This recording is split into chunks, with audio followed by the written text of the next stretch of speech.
తెలంగాణలో వ్యవసాయ మార్కెట్లలో గత ప్రభుత్వ ప్రజాప్రతినిధులు, అధికారులు వేలాది కోట్ల కుంభకోణంపై ఏసీబీ విచారణ చేపట్టి బాధ్యులపై చర్యలు చేపట్టాలని హైకోర్టు న్యాయవాది రాపోలు భాస్కర్ ముఖ్యమంత్రి రేవంత్ రెడ్డికి ఫిర్యాదు చేశారు. మలక్పేట కళ్యాణ్ నగర్లో ఆయన నివాసంలో ఏర్పాటు చేసిన సమావేశంలో మాట్లాడుతూ గత ప్రభుత్వ హయాంలో సుమారు 1000 కోట్ల అవినీతి జరిగిందని ఆరోపణలు ఉన్నాయని తెలిపారు. నాటి సంబంధిత మంత్రి, ఎమ్మెల్యేలు పాత్ర ఉందని ఆరోపించారు. అధికారుల అక్రమ డెప్యుటేషన్లను సంవత్సరాలుగా బదిలీలు లేకుండా తిష్టవేసి ఇష్టారాజ్యంగా వ్యవహరిస్తున్నారని, మార్కెట్ యార్డుల నిర్మాణాల కాంట్రాక్టుల్లో లైసెన్సుల జారీలో చేతివాటం ప్రదర్శించారని వివరించారు. జంట నగరాల్లో వ్యవసాయ మార్కెటింగ్ శాఖ ఆధ్వర్యంలో 2015లో ఏర్పాటు చేసిన కూరగాయల స్టాల్స్ పథకంలో సుమారు 100 కోట్ల అవినీతి జరిగిందని అన్నారు.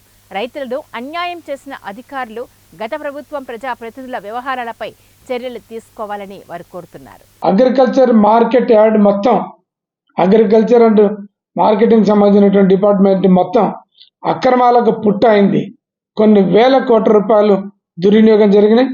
వీటన్నిటి మీద పెద్ద ఎత్తున విచారణ జరపాలని, బాధ్యులైనటువంటి వ్యక్తుల మీద చర్యలు తీసుకోవాలని ఒక న్యాయవాదిగా నేను గౌరవ ముఖ్యమంత్రి గారికి, తర్వాత director general of police, anti corruption bureau అధికారులకు, మిగతా అధికారులందరికీ కూడా రకరకాల అక్రమాల మీద, అన్నిటి మీద, మన కూరగాయల పేరుతో జరిగిన అక్రమాలు, సీసీ కెమెరాలతో జరిగినటువంటి అక్రమాలు, తర్వాత గోడౌన్స్ పేరుతో జరిగిన అక్రమాలు, పత్తి కొనుగోలుకు సంబంధించినటువంటి అన్యాయం జరిగినటువంటి అక్రమాలు, వీటన్నిటి మీద అక్రమ డిప్టేషన్లు, అక్రమ బదిలీలు, వీటన్నిటికీ సంబంధించినటువంటి అన్ని ఇష్యూస్ మీద పెద్ద ఎత్తున ఒక రిప్రజెంటేషన్ ఇచ్చినాం.